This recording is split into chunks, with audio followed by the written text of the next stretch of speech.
Hello મિત્રો, આજે આપણે બનાવશું કાચી કેરીની ચટણી. કે આપણે આ એક નંગ કાચી કેરી લીધી છે, એટલા લીલા ધાણા લીધા છે, એટલા પુદીનાના પાન લીધા છે અને 3 લીલા મરચાં લીધા છે, નાના હતા એટલે.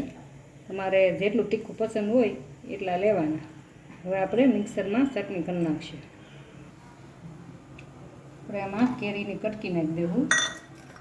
હવે આપણે એટલા ધાણા નાખી દેવું. ધાણા આપણે ધોઈને ફ્રેશ કરી નાખ્યા છે. એટલે આપણે પુદીનાના પાન નાખશું, એટલે લીલા મરચાં નાખશું. તીખું તમને જેટલું પસંદ હોય એટલું. હવે સ્વાદ પ્રમાણે આપણે મીઠું નાખશું. આપણે પોણી ચમચી નાખ્યું છે અને દળેલું જીરું નાખશું. 1 ચમચી ખાંડ નાખશું. ગળું પસંદ હોય એટલું, અમે ઓછું ગળું ખાવી છે એટલે 1 જ ચમચી નાખી. હવે આપણે મિક્સરમાં ક્રશ કરી નાખશું. મિક્સર જારમાં ક્રશ કરી નાખશું.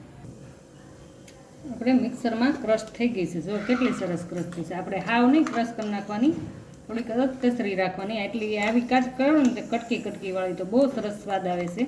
અને આપણે ધીમું ફૂલ કરવાનું, એક ધારી ફૂલ નહીં કરી દેવાની.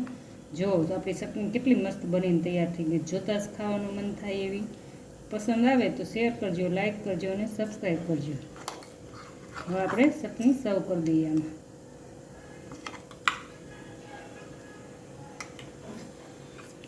આપણી ચટણી બનીને તૈયાર.